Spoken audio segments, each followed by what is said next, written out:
Hi guys, welcome to iDream. నేను మీ Chanakya. Investment plans గురించి మనం బోల్డ్ అన్ని వీడియోస్లో చూసాం. కాకపోతే ఎవరైనా షాప్స్లో ఉన్న వాళ్ళైతే రెగ్యులర్గా డైలీ వేజెస్ వైస్ చేసుకునే వాళ్ళు కూడా ఉంటారు. మరి అలాంటి వాళ్ళకి ఇన్వెస్ట్మెంట్ ప్లాన్స్ అంటే ఎలా ఉంటాయి అనే వాటి గురించి కూడా ఈరోజు మనం మాట్లాడుకుందాం. వాటి గురించి మాట్లాడడానికి ఫైనాన్షియల్ ప్లానర్ ఇప్పుడు మనతో పాటు ఉన్నారు. ఆయనే విజయ్ కర్ణ గారు. Hi sir. హలో అండి, ఎలా ఉన్నారు?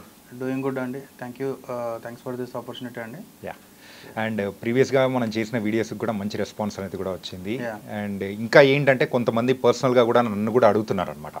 సో మీరైతే ఎవరైతే జాబ్స్ చేస్తున్నారో వాళ్ళకు ఇన్వెస్ట్మెంట్ ప్లాన్ గురించి చెప్పారు, బాగానే ఉంది. కాకపోతే డైలీ వేజెస్ చేసేవాళ్ళు అండ్ షాప్స్ కానీ ఏదైనా బిజినెస్ చేసే వాళ్ళకు మనీ ఏదైతే ఫ్లక్చువేటింగ్ ఉంటుంది. ఎగ్జాక్ట్లీ. అంటే వాళ్ళకంటూ రెగ్యులర్గా వచ్చే ఇన్వెస్ట్మెంట్ అంటే ఇన్వెస్ట్ చేయడానికి ఉండదు. అలాంటి వాళ్ళకు మీరు ఏదైనా సలహాలు ఏదైనా ఇస్తారా ఇన్వెస్ట్మెంట్ ప్లాన్లో? షూర్, డెఫినెట్గా అండి. ఇక్కడ మనం అర్థం చేసుకోవాల్సింది ఏంటంటే, మీరు చెప్పినట్టుగా మనం ఒక శాలరీడ్ ఎంప్లాయీ ఉన్నాడు అనుకోండి, వాళ్ళకి ఏంటంటే monthly some X date 5th or 10th or 15th or date, అంటే కంపెనీని డిపెండ్ అంటే వాళ్ళకి ఇంత అమౌంట్ 50,000 కానీ 10,000 కానీ 15,000 కానీ వాళ్ళకి అమౌంట్ వస్తుంటుంది. దాని ప్రకారం వాళ్ళు ప్లాన్ చేసుకోవడానికి స్కోప్ ఉంటుంది యాక్చువల్గా. అంటే నాకు ఇంత వస్తుంది, నేను ఇంత సేవ్ చేసుకోవాలి, పోనీ ఇంత ఖర్చు చేయాలన్నా వాళ్ళకు క్లారిటీ ఉంటుంది. దాన్ని బట్టి వాళ్ళకి లోన్స్ వస్తాయి, హోమ్ లోన్స్ వస్తాయి, అన్నీ వస్తాయి. కాకపోతే ఇక్కడైతే అన్ఆర్గనైజ్డ్ సెక్టార్, అంటే మనకి ఈ మన రెగ్యులర్గా ఉండే ఎంప్లాయీస్ కానీ వీళ్ళు కాకుండా మనకి షాప్ ఓనర్స్ ఉంటారు. మీకు ఇంకా బేర్ ఎగ్జాంపుల్ ఆటో నడిపే వాళ్ళు ఉంటారు. వీళ్ళందరికీ ఎలా ఉంటుందంటే డైలీ ఇన్కమ్ జనరేషన్, అంటే ఆ రోజు వాళ్ళు వర్క్కి వెళ్తేనే వాళ్ళకి ఇన్కమ్ వస్తుంది. అది ఫస్ట్ కేటగిరీ. సెకండ్ కేటగిరీ వచ్చేసి బిజినెస్ చేసేవారు, స్మాల్ స్కేల్ బిజినెస్ చేసేవాళ్ళు. వాళ్ళది కూడా సేమ్ ఇలాగ ఉంటుంది. అంటే ఒక రోజు అమౌంట్ ఉంటుంది, విపరీతంగా ఉంటుంది. ఈ రోజు 1 lakh 2 lakh జనరేట్ చేయగలుగుతారు వాళ్ళ బిజినెస్లోకి వెళ్ళి. కానీ నెక్స్ట్ 10-15 days ఎలా ఉంటుందో వాళ్ళకి క్లారిటీ ఉండదు. సో వీళ్ళకి ఫినాన్షియల్ ప్లానింగ్ కొంచెం డిఫికల్ట్ అండి. శాలరీస్ ఎంప్లాయీస్ కంటే మనకు క్లారిటీ ఉంటుంది. మనం ఎక్సెల్లో కూర్చొని 30% సేవింగ్ చేద్దాము, లేకపోతే నెక్స్ట్ 5 yearsకి ఇట్లా తీసుకెళ్దాం అనేది మనకు క్లారిటీ ఉంటుంది. కానీ అన్ఆర్గనైజ్ సెక్టార్కి వచ్చేసరికి నెక్స్ట్ 5 years తర్వాత ఇంత అవుతుంది అంత అవుతుంది మనం చెప్తే వాళ్ళు ఉండి ఏమంటారంటే, సార్ అంత అమౌంట్ నిజంగానే నేను సేవ్ చేయగలిగితే నా బిజినెస్లోనే పెట్టుకుంటాను, ఫస్ట్ థింగ్. సెకండ్ థింగ్, వీళ్ళు డైలీ వేజెస్కి daily day to day income ఉండే వాళ్ళు ఏం చేస్తారు అంటే, అంత అమౌంట్ మా దగ్గర ఉంటే మేము దాన్ని మేనేజ్ చేయలేము, మాకు ఇది వర్కౌట్ కాదు, ఎస్ఐపి అనేది రూల్డ్ అవుట్ ఇక్కడ. ఓకే, వీళ్ళిద్దరికి మంత్లీ ఇంత సేవ్ చేసుకోవడం అనేది రూల్డ్ అవుట్. ఎస్ఐపి ప్లాన్ అయితే ఊరికే మంత్లీ ఎవరికైతే శాలరీ ఫిక్స్డ్గా వస్తుందో వాళ్ళకైతే సెట్ అవుతుంది, వాళ్ళకి సెట్ అవుతుంది. మనకి ఇంతవరకు ఎస్ఐపి మోడల్ మనం ఎంతమంది దగ్గర విన్నా ఎవరైనా చెప్పినా వాళ్ళు చెప్పేది మంత్లీ ఇంత డేట్ పెట్టుకోండి, ఇంత అమౌంట్ పెట్టుకోండి, అది డిడక్ట్ అవుతుంటుంది, 5 years తర్వాత ఇంత 10 years తర్వాత ఇంత అని చెప్పి వెళ్ళిపోతుంటారు. నేను ఇప్పుడు నెక్స్ట్ చెప్పే కాన్సెప్ట్ ఏంటంటే డైలీ ఎస్ఐపి, ఎవ్రీడే ఎస్ఐపి ఉంటుంది. ఇక్కడ మనం ఏం చేస్తామంటే, ఫర్ సపోజ్ ఒక పర్సన్ ఉన్నాడు, అతనికి డైలీ ఇన్కమ్ అన్ని ఖర్చులు అన్ని పోను ఒక 2,000 వస్తుంది అనుకుందాం. ఫర్ సపోజ్ ఒక 1,000 rupees అతను ఇంటికి తీసుకెళ్ళాలి, ఇంకో 1,000 rupees జనరల్గా ఏం చేస్తారు, ఎంజాయ్ చేస్తారు, వాళ్ళ పర్సనల్ వాళ్ళు సాటిస్ఫై అయిపోయి ఇంటికి వెళ్ళిపోయి మళ్ళీ రేపు వచ్చి మళ్ళీ 2,000 ఎర్న్ చేయడానికి చూస్తారు. మన స్విగ్గీ డెలివరీ బాయ్స్ కానీ వీళ్ళు కూడా సేమ్ ఇదే ప్రాసెస్లో వెళ్తుంటారు. వాళ్ళకి డే టు డే వెళ్తూ ఉంటుంది, ఓలా డ్రైవర్స్ కానీ వీళ్ళందరూ. మనం ఏం చేయాలి అంటే డైలీ ఎస్ఐపి కాన్సెప్ట్ తీసుకోవాలి. డైలీ ఎస్ఐపిలో ఏం చేస్తామంటే ఎవ్రీడే 500 rupees. ఈ డైలీ అనేది మంత్లీకి 30 days కన్సిడర్ చేయవద్దు. మనకి మంత్లో 21 days to 24 days working days వస్తాయి. Okay, Saturday Sundays excluded. ఎందుకు అంటే మార్కెట్స్ క్లోజ్ ఉంటాయి ఆ రోజు. సో మీరు అప్రాక్సిమేట్గా 10,500 rupees మీరు every month daily SIPs through మీరు ఇన్వెస్ట్ చేసుకోవచ్చు మార్కెట్లో, మ్యూచువల్ ఫండ్స్లో. దీనివల్ల మీకు అడ్వాంటేజ్ ఏమవుతుందంటే, మీరు ఒక పెద్ద స్ట్రెస్ తీసుకోవాల్సిన అవసరం లేదు. నేను మంత్లీకి 5,000 ఖచ్చితంగా జమ చేయాలి, మంత్లీకి 10,000 ఖచ్చితంగా జమ చేయాలని స్ట్రెస్ ఉండదు. మీకు ఇన్కమ్ వచ్చే దగ్గరనే మీకు వెళ్ళిపోతూ ఉంటుంది అది. ఓకే, సో మీరు నెట్ ఇన్కమ్ ఇప్పుడు సపోజ్ 2,000 ఇంతకుముందు ఎగ్జాంపుల్ చెప్పాను కదా, 2,000లో మీకు వచ్చేది 1,500 అనుకుంటారు. అప్పుడు మీరు ఇంకా ఎక్కువ కష్టపడడానికి ట్రై చేస్తారు, మీ ఇన్కమ్ ఇంకా పెరిగే ఛాన్సెస్ ఉంటాయి. ఆ 500 కాస్త పెరుగుతూ ఉంటుంది. మీకు ఈ ఎగ్జాంపుల్లో ఇట్లా 500 rupees ఇట్లా వర్కౌట్ అయింది కదా. డైలీ బిజినెస్ చేసే వాళ్ళు ఉంటారు, వాళ్ళకు కూడా సేమ్ ఇదే. వాళ్ళు డైలీ 1,000 rupees కానీ డైలీ 10,000 rupees కానీ వాళ్ళు డైలీ ఎస్ఐపిస్ చేసుకోవచ్చు. ఇట్లా చేసుకుంటే వాళ్ళకి ఏమవుతుంది అంటే వాళ్ళకి అసలు కనిపించదు, వాళ్ళు ఇన్వెస్ట్ చేస్తున్నాం అనే ప్రెషర్ వాళ్ళకి ఫీల్ కాదు. వాళ్ళకి నెట్ ఇన్కమ్ అంటే మనకు వచ్చే దగ్గరనే మనం కట్ చేస్తుంటాం కాబట్టి వాళ్ళకి ఇన్వెస్ట్మెంట్స్ ఎక్కువ అయ్యే ఛాన్సెస్ ఉంటాయి. సెకండ్ థింగ్, రెగ్యులర్గా ఎస్ఐపిస్ చేసుకోలేమన్న వాళ్ళకి మనం ఏం చేస్తాము అంటే వాళ్ళకి ఎప్పుడు వస్తే అప్పుడు లంసమ్ ఇన్వెస్ట్మెంట్ అని 5,000 అబోవ్ ఉంటే లంసమ్ అట్ ఏ టైం చేయొచ్చు మనకి ఎస్ఐపి రిజిస్ట్రేషన్ చేసుకోకుండా. అది ఎన్ని రోజులకు ఒకసారి అని నార్మల్గా? అట్స్ అప్ టు అంటే మీ ఇష్టం. ఈరోజు సపోజ్ నా దగ్గర 6,000 రూపీస్ ఉన్నాయి, 5,000 అబ్బోనే కదా, 6,000 నేను ఈరోజు ఇన్వెస్ట్ చేసేస్తాను. అది ఏ ఫండ్ ఏదైనా సెకండరీ, నేనైతే ఇన్వెస్ట్ చేసేస్తాను. ఓకే, ఈ రోజుకి అయిపోయింది క్లోజ్. ఇంకా మళ్ళీ దానికి కమిట్మెంట్స్ ఏమి ఉండవు. నెక్స్ట్ మంత్ ఇంత అమౌంట్కి చేయాలి, నెక్స్ట్ ఇయర్కి ఇంత ఇవ్వాలనేది ఏం లేదు. 6,000 వెళ్ళిపోతుంది అంతే మార్కెట్లోకి. ఓకే, సపోజ్ ఎవరైనా ఒక పర్సన్ ఇట్లాగే ఒక 5 years 10 yearలో ఒక 15 lakhs వరకు జమ చేశాడు అనుకోండి. ఒక లైవ్ ఎగ్జాంపుల్ ఇది. అతను జస్ట్ ఫిక్స్డ్ డిపాజిట్లు యూజ్ చేసుకుంటేనే 15 lakhs రూపీస్ జమ చేస్తాడు లాస్ట్ 5-6 yearsలో. అతనికి మా మ్యూచువల్ ఫండ్స్ అంటే అవేర్నెస్ లేదు, ప్లస్ రిస్క్ కూడా ఎక్కువ ఇష్టపడాడు అతను. నాకు ఎఫ్డీ ఉంటే ఈజీ ఉంటుందండి, ఏదైనా రిక్వైర్మెంట్ ఉంటే నేను తీసుకుంటాను, మళ్ళీ నాకు బిజినెస్లో కూడా పెట్టుకోవడానికి ఉంటుంది. నేనేం చెప్పానంటే ఇంతవరకు మీరు చేసింది అయితే ఓకే, వెల్ అండ్ గుడ్. అది ఎక్కువ ఇంట్రెస్టా తక్కువ ఇంట్రెస్ట్ అన్న పక్కకు పెట్టేస్తే 15 lakhs అనేది మంచి డీసెంట్ కార్పస్ వాళ్ళు ఇప్పటివరకు జమ చేసుకునేది. అతని ఏజ్ ఇప్పుడు 35 years అండి. బిజినెస్ చిన్న స్మాల్ స్కేల్ బిజినెస్ 35 yearsకి 15 lakhs జమ చేశాడు. ఓకే, నేనేమన్నానంటే మీరు రిటైర్మెంట్ ప్లానింగ్ చేసుకున్నారా అన్నాను. నేను అతని నుండి ఏం చేసుకోలేదు అని అన్నాడు. నేనేం చెప్పాను అంటే ఓకే సార్, ఇట్లా చేశారు ఎందుకు చేశారు తెలియకుండా మీరు ఒక 15 lakhs జమ చేశారు, దానికి అది పక్కకు పెట్టేసాను, దానికి నేను ఒక ప్లాన్ చెప్తాను. ఏంది సార్ అన్నాడు.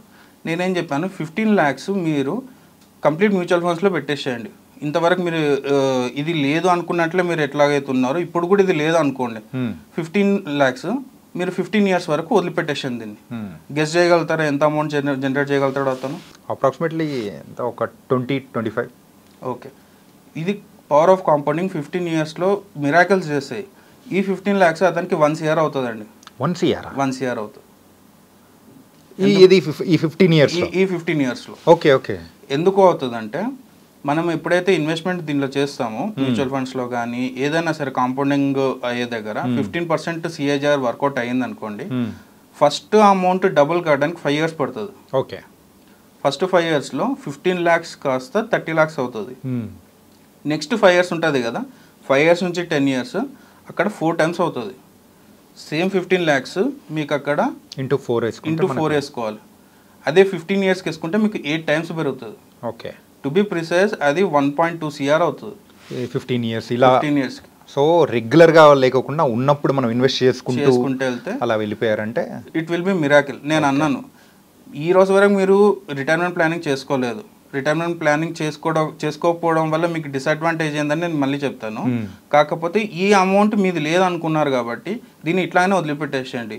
ఈ 1 year కాస్త మీరు పెట్టేసుకున్నారు అనుకోండి, మీకు మంత్లీ 70,000 మీకు రిటైర్మెంట్ ప్లానింగ్లో మీకు SW త్రూ మీరు తీసేసుకోవచ్చు అనమాట. ఓకే, సో ఇతని బిజినెస్ రేపొద్దున ఆగిపోయినా లేకపోతే మెంటల్గా కానీ ఫిజికల్గా కానీ కొంచెం ఏమన్నా అన్స్టేబుల్ ఉన్నా కానీ బిజినెస్లో ఎటువంటి ఒడిదుడుకులు ఉన్నా ఇతనికి మంత్లీ 70,000 వచ్చే ప్లాన్ మనం చెప్పేసాం అనమాట అతను. ఓకే, సో ఈ 70,000 ఒకటే ఒక 5 years 10 years కంటే అట్లా కాదు, లైఫ్ టైం వస్తుంది అతనికి. ఓకే, ఒక క్యాలిక్యులేషన్ చేస్తే 40 years వరకు అతను తీసుకున్నా కూడా అతను పెట్టిన 1 CR కాస్త 8 CR అవుతుంది మళ్ళీ 40 years తర్వాత. అంటే ఇతను తీసుకున్న 70,000 కాకుండా. ఇదంతా కంప్లీట్ ఫినాన్షియల్ ప్లానింగ్ అండి. ఇది ఇంత డీటెయిల్గా ప్లానింగ్ చేయాలి అంటే ఆ ఇన్వెస్టర్కి అవేర్నెస్ పెరగాలి. సో మనం ఇట్లాంటి లైవ్ ఎగ్జాంపుల్స్ ఇలాంటివి జరుగుతూ ఉంటాయి. కానీ మనం ఎప్పుడైతే సరే మనం SIP చేయలేము అని అనుకున్నప్పుడు ఈ ఆల్టర్నేటివ్స్ మనం చూసుకోవాలి. ఓకే ఓకే, లేదు మనం SIP చేయగలుగుతాము అంటే ఇవి అవసరం లేదు. కానీ ఎక్కడైనా సరే డిసిప్లిన్ అనేది మనకి ఇంపార్టెంట్ ఫస్ట్ థింగ్.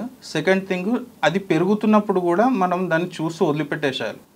ఇప్పుడు సపోజ్ 15 lakhs నేను చెప్పాను కదా, ఈరోజు మనం 15 lakhs రియల్ ఎస్టేట్లో పెట్టి ల్యాండ్ తీసేసుకుని వదిలిపెట్టేస్తాం, దాని జోలికి వెళ్ళాం. ఇంత పెరిగిందా అంత పెరిగిందా అని మనం ఏం దాని గురించి ఆలోచన చేయం.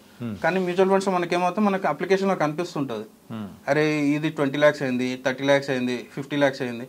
అదొక 60 lakhs వరకు అయిన తర్వాత మనకు టెన్షన్ ఇంకా ఎక్కువ పెరగదు అని చెప్పేసి అమ్మేస్తుంటాం. ఆ మిస్టేక్ ఎప్పుడు చేయొద్దు మనం. సో ఇక్కడ మీకు అడ్వైజర్ రోల్ అనేది ఎంత హెల్ప్ఫుల్ అవుతుందో మీకు కూడా తెలుస్తుంది అనమాట. మేము చెప్పగలుగుతాం అంటే నేనైనా కానీ ఎవరైనా సరే మీకు అడ్వైజర్ చెప్పగలుగుతారు, సార్ దీనికి పొటెన్షియల్ ఇంకా చాలా ఉంది, మీకు ఇప్పుడు రిక్వైర్మెంట్ లేదు, రిక్వైర్మెంట్ లేనందుకు ఎందుకు తీస్తున్నారు, మీ రిక్వైర్మెంట్ ఇప్పుడు 60 years అప్పుడు 60 ఇయర్స్ అప్పటి వరకు దీన్ని వదిలిపెట్టేసేయండి. 60 ఇయర్స్ తర్వాత మీరు HWP పెట్టుకోండి. మీకు అప్పుడు మీరు వర్క్ చేద్దాం అనుకో మీరు వర్క్ చేయలేరు, ఫిజికల్గా మీరు అప్పుడు అంత స్ట్రెంత్ ఉండదు. సో అప్పుడు మీరు మంత్లీ ఇన్కమ్ కావాలి కాబట్టి దీన్ని ఇట్లాగానే వదిలిపెట్టండి. అది ఇంకా మంచి ఫండ్స్లో సెలెక్ట్ చేసుకోవడానికి మీకు అడ్వైజర్స్ హెల్ప్ చేస్తారు. ఉన్న ఫండ్స్ని స్విచ్ చేసుకోవడానికి కూడా మీరు చేసుకోవచ్చు.